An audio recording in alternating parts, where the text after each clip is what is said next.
요한계시록 19장 11절입니다. 또 내가 하늘이 열린 것을 보니 보라 백마와 탄 자가 있으니 그 이름은 충신과 진실이라. 그가 공의로 심판하며 싸우더라. 그 눈이 불꽃 같고 그 머리에 많은 면류관이 있고 또 이름 쓴 것이 하나가 있으니 자기밖에 아는 자가 없고 또 그가 피 뿌린 옷을 입었는데 그 이름은 하나님의 말씀이라 칭하더라. 하늘에 있는 군대들이 희고 깨끗한 세마포를 입고 백마를 타고 그를 따르더라. 그의 입에서 이한검이 나오니 그것으로 만국을 치겠고 친히 저희를 철장으로 다스리며 또 친히 하나님 곧 전능하신 이의 맹렬한 진노의 포도주 틀을 밟겠고 그것과 다리에 이름 쓴 것이 있으니 만왕의 왕이요 만주의 주라 하였더라. 우린 지난 시간에 그의 재림 예수 심판하러 임하시는 예수님의 모습에 대한 묘사들을 생각했습니다. 오늘은 14절 이하에 그가 이한 검으로 만국을 치고 철장으로 다스리며 진노의 포도주 틀을 밟는 그 심판에 대한 묘사를 생각하려고 합니다. 이한 검이 입에서 나온다 하는 것은 물론 하나님의 말씀을 의미합니다. 예수님께서 백마를 타고 하늘에 군대들과 함께 임하시지만 그 원수들을 이기는 것은 하나님의 말씀으로 이깁니다. 이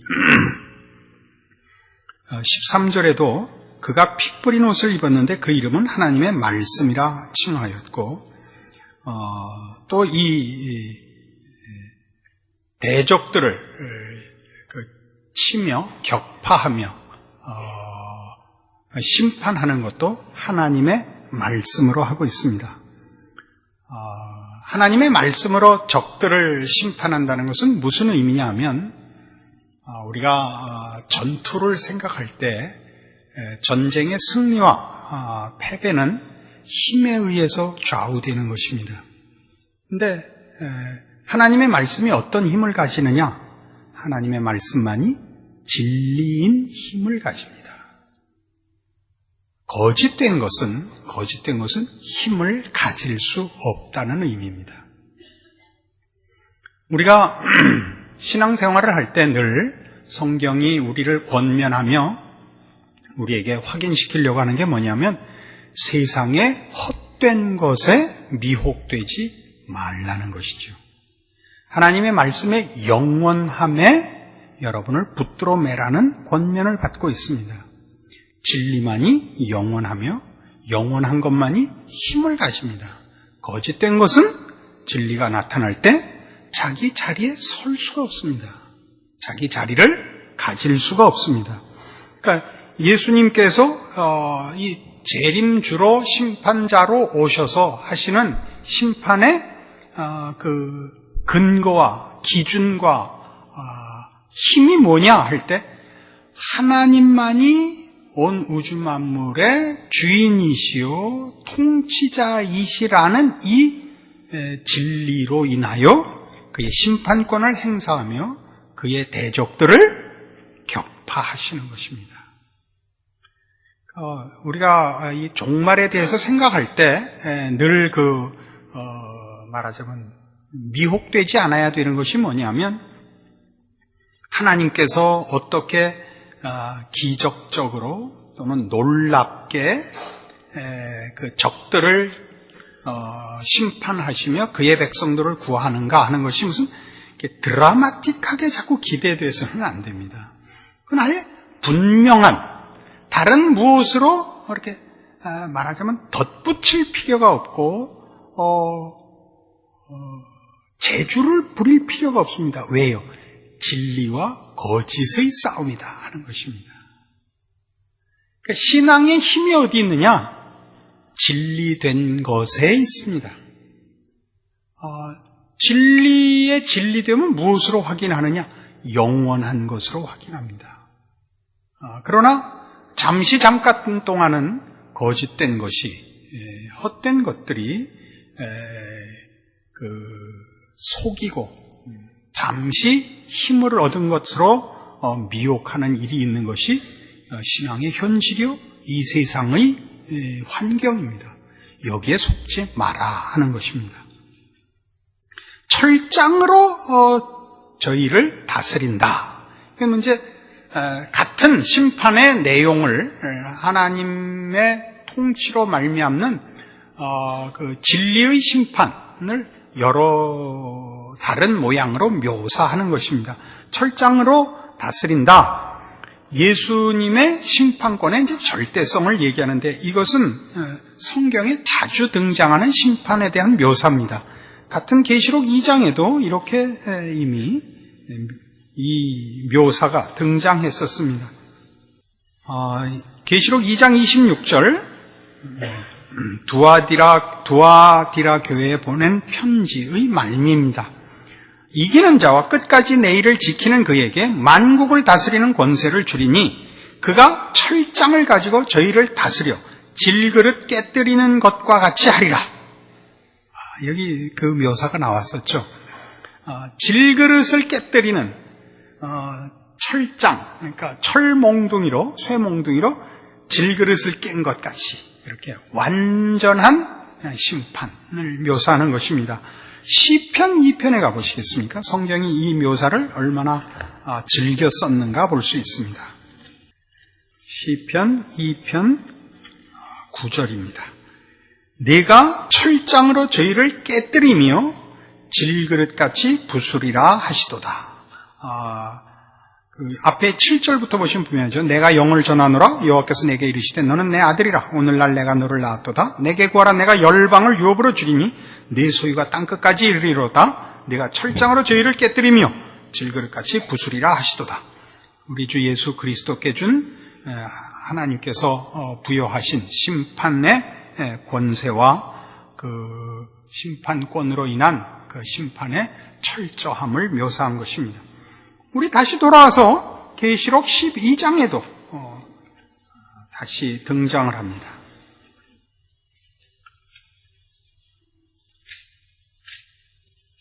계시록 12장 5절 여자가 아들을 낳으니 이는 장차 철장으로 만국을 다스릴 남자라. 그 아이를 하나님 앞과 그 보좌 앞으로 올려가더라. 예수 그리스도의 심판권을 이미 여러 국면에서 설명하고 있습니다. 그리고 이제 세 번째 묘사는 진노의 포도주 틀을 밟는다 하는 것입니다. 포도주 틀을 밟는다는 것은 무엇을 상징하는지 분명하죠. 포도를 으깨어 포도의 즙이 붉은 즙이 나오는 것이 어떻게 원수들을 진멸하는 처참한 모습인가를 사용한 것이죠. 이것은 말하자면 심판의 완전성, 평행구로 처음에 나오는 검으로 치는 거나 철장으로 깨뜨리는 거나 포도주 틀을 밟는 거나 하나님의 심판에 관한 여러 묘사로서 이제 반복되는 것이죠. 이사야 63장. 이미 성경에 이런 표현이 있었던 것을 볼 수 있습니다. 구약성경 1043페이지 이사야 63장 1절부터 봅니다. 에돔에서 오며 홍의를 입고 보스라에서 오는 자가 누구냐? 그 화려한 의복 큰 능력으로 걷는 자가 누구냐? 그는 내니 의를 말하는 자여 구원하기에 능한 자니라. 어째 네 의복이 붉으면 네 옷이 포도즙 틀을 밟는 자 같으뇨? 만민 중에 나와 함께한 자가 없이 내가 홀로 포도즙 틀을 밟았는데 내가 노함을 인하여 무리를 밟았고 분함을 인하여 밟았으므로 그들의 선혈이 내 옷에 튀어 내 의복을 다 더럽혔음이니 이는 내 원수 갚는 날이 내 마음에 있고 내 구속할 해가 왔으나 내가 본즉 도와주는 자도 없고 붙들어주는 자도 없으므로 이상히 여겨 내 팔이 나를 구원하며 내 분이 나를 붙들었음이라. 내가 노함을 인하여 만민을 밟았으며 내가 분함을 인하여 그들을 취케하고 그들의 선혈로 땅에 쏟아지게 하였느니라. 예수 그리스도의 심판의 모습이 여기 이미 이사야 63장에 이렇게 일찍 예언되어 있습니다.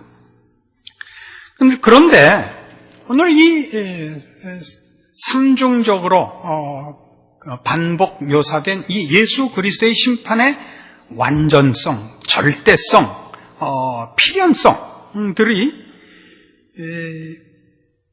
그 대적이 어떻게 심판을 피할 수 없이 그리고 남김없이 철저히 받을 것이냐에 집중되어 있고 무엇은 없냐 하면 둘이 싸우는 모습은 없습니다. 지난 시간에도 이 말씀을 잠깐 드렸습니다만 우리 앞에 보면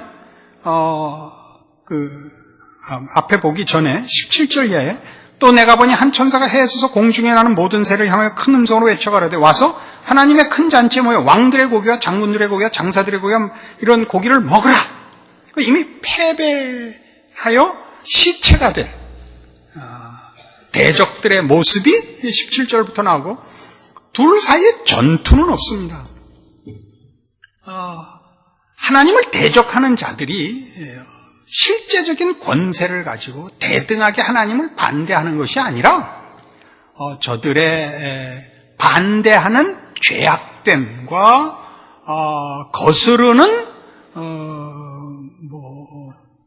의지를 발동할 수는 있으나 결단코 대등한 세력이 될 수 없습니다.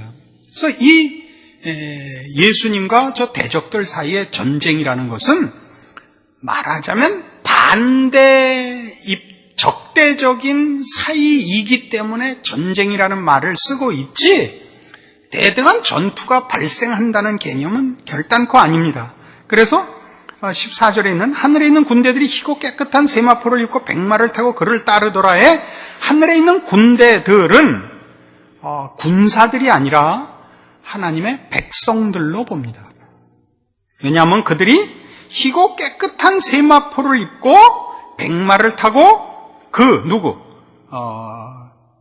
예수 그리스도를 따르고 있습니다. 그들은 이미 예수님이 재림하시며 심판하러 오실 때 이미 분명한 승리를 이미 소유하고 예수님을 따라오는 겁니다. 약속된 승리의 장면을 향하여 오고 있지 전투를 위하여 예수님을 따르고 있거나 예수님의 전투에 참여하거나 전투의 결과에 따라서 세마포를 입고 백마를 타는 것이 아니라 예수님이 재림하실 때 이미 적들은 약속된 패배가 시간적으로 결정이 나는 거에 불과하고 패배는 이미 하나님의 뜻 안에서 태초에 결정되어 있는 셈이니까 승리를 위하여 승리하러 오시는 예수님을 따라오는 것에 불과한 것입니다. 그러니까 우리의 승리는 어디에 있죠? 신자의 승리는 그가 신앙을 지키고 있는 한 언제나 승리자입니다.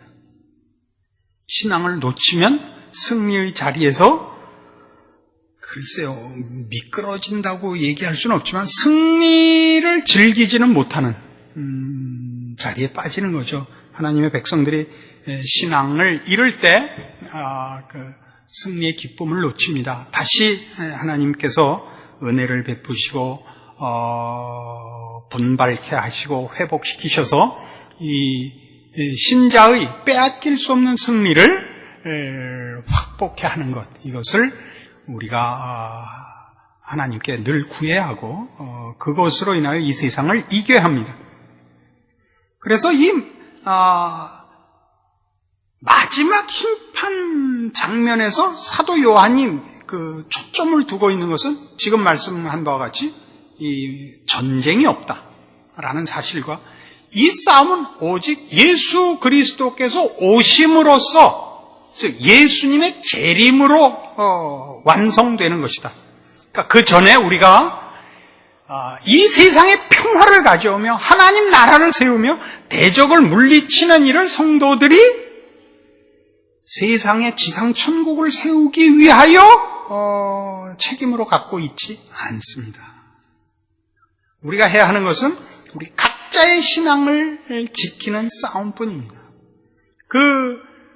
결정적인 모든 원수를 패배시키고 하나님의 나라를 시작하는 것은 예수님이 재림하실 때입니다. 그러니까 그때까지 이 세상은 어쨌든 그 대적들이 자기네가 승리자이고 주인인 것 같이 거짓된 힘을 빌어 큰 소리를 치고 있고 우리가 몰려있고 세상의 분위기에서 우리가 몰려있고 우리가 지는 자 같이 보일 것입니다.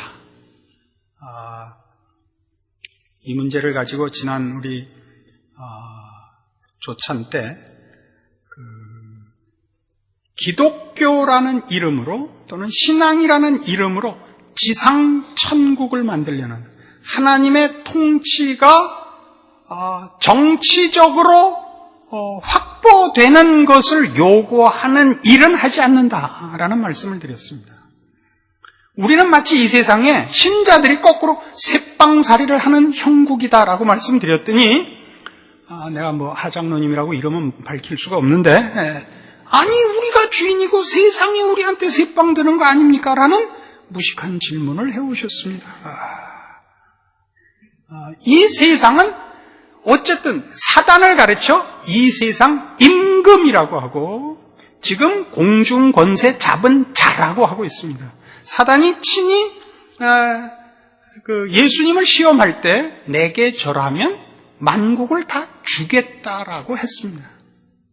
지금 세상은 어쨌든 그의 죄악된 하나님을 거스리는 죄악의 세력 하에 있습니다. 그 속에 예수님께서 오시사 죄인들을 구원하시며 하나님의 백성들을 그 속에서 만들어내고 있는 것입니다. 이 세상에다 하나님의 나라를 건설하지 않습니다. 이 세상은 멸할 것입니다. 하늘과 땅이 다 불에 녹아 없어지고 간데 없고 새 하늘과 새 땅, 새로운 장소로 우리가 새 나라를 부여받을 것입니다. 그래서 우리가 개인적으로 얼마든지 자기가 속한 나라와 시대에 대해서 기도할 수 있습니다. 그건 하도록도 되어 있습니다. 성경에 이렇게 책임으로 되어 있습니다. 그러나 그건 개인 국민으로서 시민으로서의 일이고 기독교라는 이름으로 신앙이라는 이름으로 세력이 되어 일반 이 세상의 정치나 경제나 무슨 문화나 세상 질서를 압도하고 장악하고 무릎 꿇리려고 하는 심판권에 대한 행사는 우리에게 주어져 있지 않습니다. 그것은 예수님 홀로 그가 다시 오실 때에야 최종적으로 그리고 끝장을 내시는 심판을 그때야 행하실 것입니다. 우리의 임무는 오직 우리 개인의 신앙과 하나님의 절대적인 통치와 그 진리와 생명됨에 나를 붙들어 매는 싸움 이상 아무것도 없습니다. 소돔 고모라를 멸하러 오신 하나님께서 아브라함에게 약속하신 것이 무엇이었습니까? 의인 10명 있으면 소돔 고모라를 멸하지 않겠다 했습니다. 소돔 고모라의 왕을 위하여, 무슨 귀족을 위하여, 통치자들을 위하여 기도하려거나 저들이 어떻게 변해야 된다는 조건을 걸지 않았습니다. 여기에 신자의 책임이 있지, 나라를 위하여 기도하고 정치가를 위하여 기도하는 것은 어떤 의미에서는 신자가 자기 책임을 정치가에게 떠넘기는 것입니다. 우리 이 나라의 미래가 노무현 대통령에게 달려있지 않고 우리에게 달려있다는 것을 인식해야 됩니다. 그걸 시청 앞에 가서 하지 마시고 골방에서 해주십시오. 저렇게 모이는 것은 그것은 국민으로서는 모일 수 있습니다. 기독교라는 이름으로 모이는 것은 성경적이지 않습니다. 여기 마지막 재림하시는 예수님을 따라오는 성도들이 군사로 따라오지 않고 뭘로 따라온다고요? 승리한 하나님의 백성들로, 승리를 이제 부여받는 하나님의 백성들로 여기 마지막 승리에 초대받고 있는 장면이지, 그 승리를 쟁취하기 위하여 끼어든 병사가 아니라는 것 기억하셔야 됩니다. 그래서 16절에 보는 바와 같은 그 옷과 다리에 이름 쓴 것이 있으니 만왕의 왕이여 만주의 주라 하더라. 그 옷과 다리에 이 이름이 써 있습니다. 다리에 이름이 썼다는 것은 그 앞에 있는 맹렬한 진노의 포도주 틀을 밟는다는 이 문제와 연결되어 보입니다. 학자들 사이에 의견이 분분한데 제 견해는 그렇습니다. 이 심판권에 대한 그 근거가 뭐냐? 예수 그리스도께서 만왕의 왕이요 만주의 주이기 때문입니다. 우리 서두에도 얘기한 바와 같이 왜 예수님이 대적들을 심판하시며 이길 수 있습니까? 무슨 힘으로 이긴다고요? 하나님만이 홀로 진리시며 생명이시며 주권자이기 때문에 그렇습니다. 그의 말씀이 가지는 힘이 뭡니까? 그것이 진리이기 때문이라 그랬습니다. 그러니까 그의 심판권이 어디서 나오냐? 그만이 홀로 하나님이신 탓입니다. 그래서 그의 심판권의 근거가 그가 하나님이신 탓이요. 그 옷은 13절에 있는 피 뿌린 옷을 입은 데를 의미하는 것으로 보입니다. 피 뿌린 옷에 만왕의 왕의 만주의 주입니다. 심판에 있어서 그가 하나님이시듯이 구원에 있어서 그가 하나님이십니다. 그러니까 그가 그 대적을 기필코 심판하고 진멸할 수밖에 없듯이 그가 약속하고 은혜를 베풀고 구원한 그의 백성들을 필연적으로 기필코 구원하여 완성하고 영광의 자리에 세울 겁니다. 어떻게? 세마포를 입고 백마를 타고 그를 따르게 하실 것입니다. 여기에 말하자면 우리가 믿는 모든 믿음의 결국이 있고 그리고 근거가 있습니다. 우리 예수 그리스도의 심판권, 그를 보내신 우리 하나님 되시는 영광과 권위는 이 전쟁에 승리했기 때문에 가지는 것이 아니라 그분만이 하나님이시고 그분만이 주권자이시고 그분만이 의로우시기 때문에 이 심판과 이 구원을 가능케 하며 필수적인 것으로 만들며 한 점의 방해나 또는 변경도 허락하시지 않으시는 것입니다. 여러분의 모든 믿고 고백하는 우리 기독교 신앙의 내용들이 갖는 영원성과 그 승리와 그 복된 운명에 대해서 확인하시는 이 말씀이기를 바랍니다. 기도하십시다.